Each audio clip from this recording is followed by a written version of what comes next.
everyone, Kelly here, and today I want to talk about the books that I read in April. And before I talk about the books, I'm going to give you a little life update, kind of talking about why I've not been posting very much lately, why I haven't been reading much, because I don't have much to talk about in this video.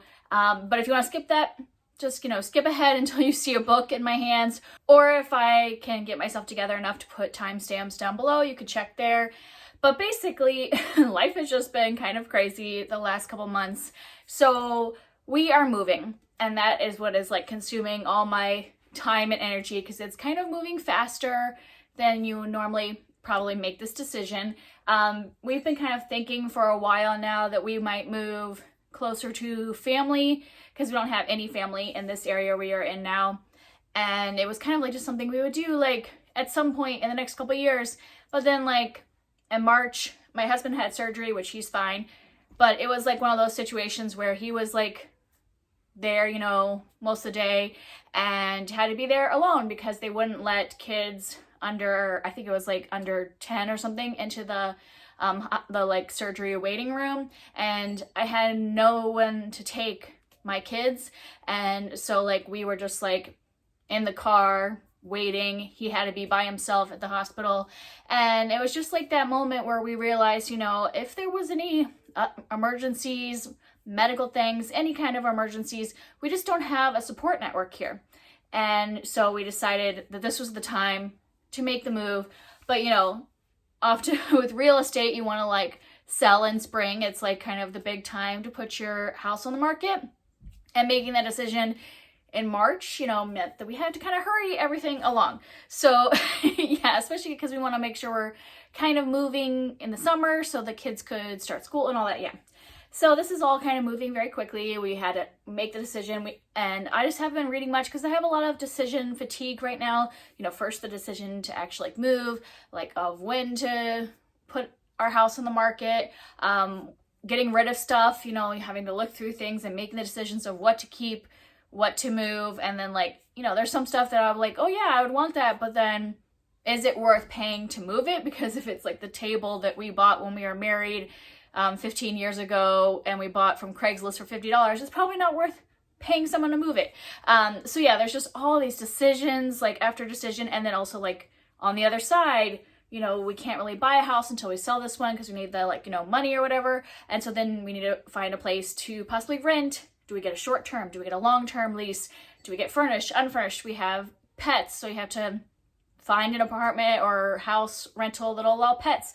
So yeah, so much decision fatigue for the last couple months that I just haven't been reading much. It really affected my April reading, which was unfortunate because I was doing this project where I was reading books recommended by my friend Kara from Wild Book Garden, and I only got 3 of the 12 she wanted me to read done. And I've talked to her. She has obviously she doesn't care if I finish that project because there's a lot going on in life. I will be continuing to read the books that she recommended because they're ones I want to read. But yeah, it just was not a prolific reading time right now. Even in May, it's even worse. Like I'm halfway through May and I think I finished 2 books, maybe. Oh, and one of those was a read aloud with my daughter. So I have personally only finished 1 book so far halfway through May. So yeah, that's why my March wrap up I just posted last week. And then my April wrap up I am just now posting because I just really haven't filmed. I haven't been reading. So that's my life update. That also will say that it might affect my channel for the entire summer. I don't know how much I will be able to record, because we're going to be up in the air a lot of much more decision fatigue and the actual process of moving. We're also have vacation thrown in there. So you might only see 1 video from me a month, or I might get inspired to, talk in front of the camera and post more. But I have a feeling there's not going to be a lot of videos until fall. So that's just your warning now. So let's talk about things I read in April. So even though I didn't read very much in April, everything I read was really good. Everything I read was 4 or 5 stars. So quality over quantity. That's good. So I'm not going to put them in any specific order since everything was good. One of the things that I read in April was I read 2 volumes of Night of the Ice, which is a manga that is following this ice skater. I don't know why I couldn't like think of what he is. Yeah, so he is, you know, like aiming to go to the Olympics, and this whole series kind of follows his journey through this season, you know, leading up, I'm assuming it's leading up to the Olympics or whatever. I don't know how far he's going to make it. So we're still in like all the events leading up. And I read volumes 7 and 8, and one of his good friends is like his good luck charm, and it's also kind of like a very slow burn relationship between the two of them over this entire series. And I had mixed feelings about the two I read. I had to return volume 7. Volume 7 I gave 3 stars, and volume 8 I gave 5. Generally, I've given like every volume in this whole series 4 stars. So it was like the number 7 was just like nothing happened, and then volume 8 everything happened. So there's just obviously a pacing issue between the two, that 7 was like kind of the bridge, you know, volume to get to the events of 8, but I think that could have been like handled a little better pacing wise.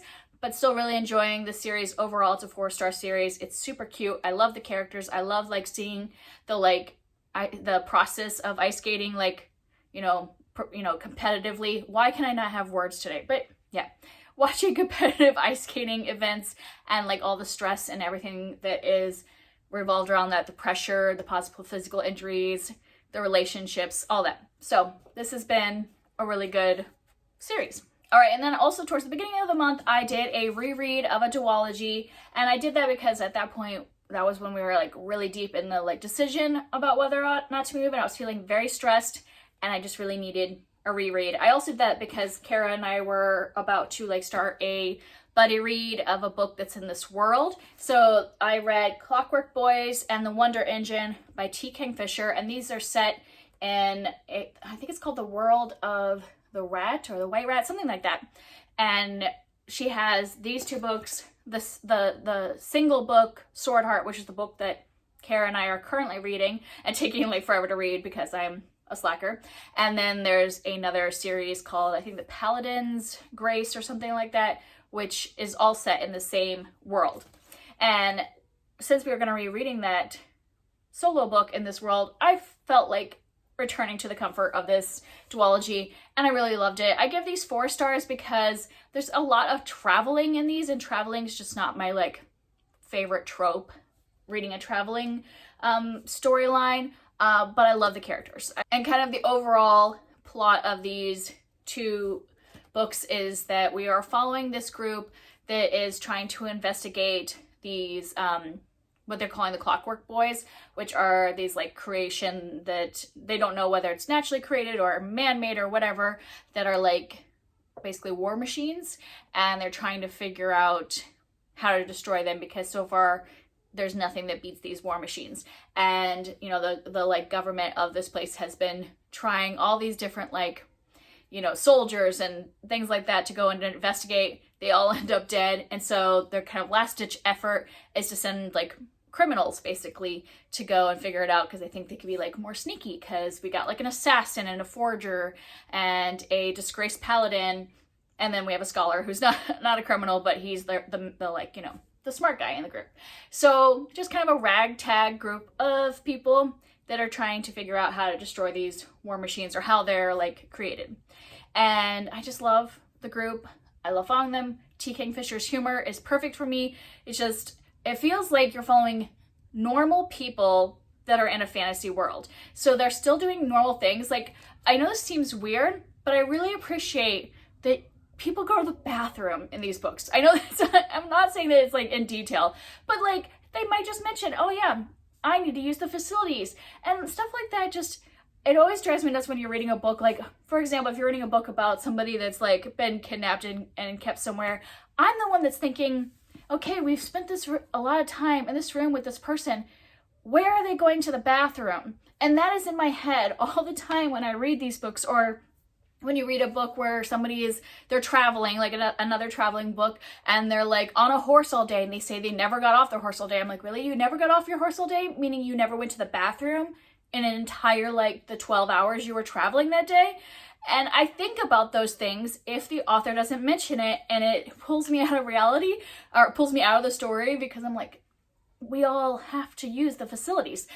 And they mention those things, like these, like mention being hungry and just people snoring, people having allergies, like normal human things come up in her books, and like especially this duology, and it just makes me feel like that this is, even though it's a fantasy world and you know it's not like our world in terms of we don't have these kind of war machines or whatever, it feels like real people, and I just really appreciate that. I really enjoy these books. 4 stars. Probably should be more of a 5-star, but like I said, traveling books probably just never get a 5-star for me, just based on the trope. And then the last 3 books I'm going to talk about are all part of that project where Kara had picked out these books for me to read, and I really have been enjoying everything that she has picked out for me so far. So I'm going to continue reading books that Kara recommends so that I don't have to make decisions. It helped a lot with my decision fatigue in April that I didn't have to create a TBR. It was kind of perfect that was the month that she had already created my TBR. No thought process. I just picked from those 12 books whatever I was in the mood for. So one of the books I read was Tristan Strong Punches a Hole in the Sky by Kwame Mbalia. And this is a middle grade adventure series. And this is based off of, like, it pulls in mythology from both West Africa and African American folklore, and this was really fun. This one, okay, so I've read a lot of the Rick Riordan Presents books. I've enjoyed basically all of the ones that I have read. The thing with this one, this is like action all the time. Starts off right away with action. So if you're someone that feels like you want to get to know the characters a little first before they're in like life-threatening situations, that's not this kind of book. This was definitely, we're thrown right into the action, and then we start to get to know the character as he's put in all these life-threatening situations. And, you know, it takes a while, or at least it took a while for me to get to know Tristan, because we're just action, action, action all the time. And so the character was more like a slow build of learning about him and his backstory and all that. But yeah, it's basically kind of like, I don't know if you would call it portal fantasy. He's pulled into a different realm. So yeah, basically like portal fantasy, and then has to like figure out how to get back to Earth and fight a bunch of baddies and different mythological creatures and stuff. So a lot of fun. I definitely I will keep to read with my kids. Like, you know, someday when we are learning more about these mythologies or folklores, this would be a really good one to read with my kids, and I think that they would really enjoy it. So yeah, good times. And then going the complete opposite, that was all action. Moving on to something that's very slow moving. Actually, the last 2 ones were both very slow moving. It took me the whole month to read, but I really loved them. I read The Other Bennett Sister by Janice Hadlow. And this is basically Pride and Prejudice, but we are following Mary Bennett. And the beginning of the novel kind of is going through the events that happened in Pride and Prejudice, but from Mary's point of view, I didn't find it repetitive. I know some people in the like reviews found it a little repetitive of following some of those same events, but I thought it was very different seeing it from Mary's point of view and seeing how she reacts to the characters. Also, like her interactions with Mr. Collins are way different than what Elizabeth's were. So I found it very interesting to see it from Mary's point of view, but then the rest of the novel is all after Pride and Prejudice and is all new creation. And I just really enjoyed following Mary, or at least the Mary that is created by Janice Hadlow. You know, Mary has such a very small part in the original novel. You don't really get to know her as a character. And I just really enjoyed the characterization that this author came up with for Mary. I just really felt for her. I liked a lot about Mary, but then she also has a lot of things that you know, that make it so she's struggling in that current society because, you know, women needed to get married and find a husband so that they had a home to live in, and Mary's having some struggles in that department for a long time. This does have a very melancholy feel for, I would say, about half of the novel. I don't know exactly, like I'm not gonna tell you when it like changes, I don't know, but there's a lot of melancholiness, and so I think some people like reading reviews had trouble like kind of getting into it because of that melancholy. I didn't mind it because it's kind of true to life that, you know, especially if you are in this time period and you are not very eligible, that you're gonna have some struggles, and there probably is gonna be some melancholy situations, because she's shuffled from home to home for a while and trying to, you know, figure out where she's going to settle and what her life is going to be like. And I just really liked Mary. I liked a lot of the characters that were introduced, and I enjoyed following her journey a lot. So 4 stars for this one, because there were times when it moved a little slow for me to consider it a 5-star favorite, but really enjoyed following Mary's journey through that. And the last book I want to talk about is Braining Sweetgrass, Indigenous Wisdom, Scientific Knowledge, and the Teaching of Plants by Robin Wall Kimmerer. And this author has a PhD in botany, and she's also a member of Potawatomi Nation. And so like she comes into her, you know, PhD program, you know, having this connection to plants that has been instilled in her from her culture, and kind of like the like backlash that she's met with when she starts, you know, being a scholar of plants, that like a lot of the college and university programs, you know, are like, we're just about the science, you know, and her realizing that she can mix those two. She can mix the scientific knowledge with the culture background that she has, and it was just beautiful. This was an amazing book. 5 stars, absolutely loved it, new favorite. Also, I would recommend listening to the audiobook. It's narrated by the author, and she has like such a soothing voice that I would be like, now that I've read it once, I could see just putting on this audiobook as almost like a meditation, like something that I can like fall asleep to, because her voice is just so soothing. I mean, the first time I wasn't falling asleep because I wanted to like find out, you know, what kind of knowledge she's passing on, and I really enjoyed her stories and all that, but I'm just saying her tone of voice was just so soothing. I loved it. It did take me the entire month to read this because it is kind of slow moving for me, and I found that if I read more than, because it's like kind of more like essays, and I found if I read too many essays in a row that I would kind of like stop paying attention. But it was perfect to like pick up, listen to one essay, and just like really feel a sense of calm and learn new things and really enjoy all the content that I was reading. And it was just really interesting to like hear about all of her stories from her childhood or from like, you know, her ancestors, that things that have been passed down, and then combining that with some like really scientific knowledge, like talking in details about how pecan trees grow, which I found really fascinating. And I didn't think I would find it. That I'm not a gardener or anything, but I do really love nature, and just I think if I was just reading a straight up like scholarly text about pecan trees growing, I would probably be really bored. But having that mixed in with her talking about her grandfather going out, you know, into the woods when he was young and picking the pecans and being so excited to bring those home to his family as, you know, a form of food and all that, and like how them being so thankful of nature providing for them and them providing for nature, and that like reciprocal relationship, that was so much more interesting to me than just reading a straight up like, you know, scientific text. So yeah, I would highly recommend this. If it is at all interesting to you, definitely would recommend the audiobook and taking it slow. Those are my general recommendations. We'll definitely be returning to this, whether as a meditation or just as like, you know, they're returning to my favorite stories from here. There are definitely ones that stand out that I would like to return to someday and read again.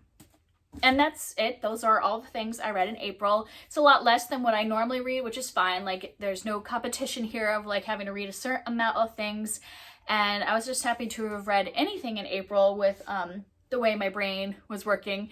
And we'll see when you get a May wrap up. I don't know if it'll actually be anywhere near the end of May. Like I said, so far I've only finished like 1 book. So we'll see how much I read this month. And you might just not see very regular videos going up while I'm in this whole like transition process. And that's it for me. I will see you next time. Bye.